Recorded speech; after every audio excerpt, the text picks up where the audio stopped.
Hi ನಮಸ್ತೆ. So dark circles, ಬಾಡಿಯಲ್ಲಿ momentum ಇಲ್ಲ, ಚಲನೆ ಇಲ್ಲ ಅಂತ ಹೇಳ್ತೀವಿ. ಸೊ ಪ್ರಾಪರ್ ಸ್ಲೀಪ್, ಕರೆಕ್ಟಾಗಿ ನಿದ್ದೆ ಮಾಡಿಲ್ಲ ಅಂತ ಬಾಡಿನಲ್ಲಿ ಕೋಲ್ಡ್ನೆಸ್ ಜಾಸ್ತಿ ಆಗಿ ಅದು ಸ್ಪ್ಲೀನ್ ಸ್ಟಮಕ್ ಕಿಡ್ನಿಯಲ್ಲಿ ಕೋಲ್ಡ್ನೆಸ್ ಜಾಸ್ತಿ ಆದಾಗ we can see the dark circles under the eyes. So ಅಲ್ಲಿ ಕೋಲ್ಡ್ನೆಸ್ಸನ್ನು ಕಡಿಮೆ ಮಾಡಿ ವಾರ್ಮನ್ನು ಕ್ರಿಯೇಟ್ ಮಾಡಬೇಕು. So this is the spleen area.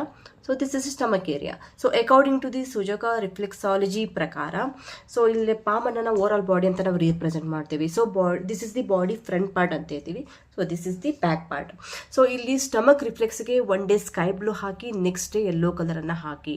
ಅದರ ಜೊತೆ ಕಿಡ್ನಿ ರಿಫ್ಲೆಕ್ಸ್ಗೂ ಕೂಡ ಈ ಥರ ಬ್ಲ್ಯಾಕ್, ಈ ಥರ ಡಾಟ್ ಹಾಕಿ. ಇದರ ಜೊತೆ ಸ್ಕಿನ್ನನ್ನು ಕೂಡ ರೆಜುನೇಟ್ ಮಾಡಲಿಕ್ಕೆ.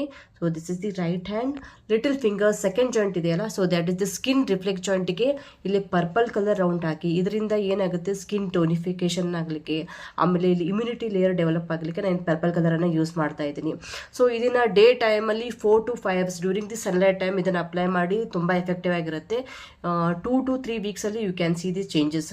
ಸೊ ಈ ವಿಡಿಯೋ ಇಷ್ಟ ಆದರೆ ಪ್ಲೀಸ್ ಲೈಕ್ ಮಾಡಿ, ಶೇರ್ ಮಾಡಿ, ಸಬ್ಸ್ಕ್ರೈಬ್ ಮಾಡಿ. Be healthy, keep smiling. Thanks for watching.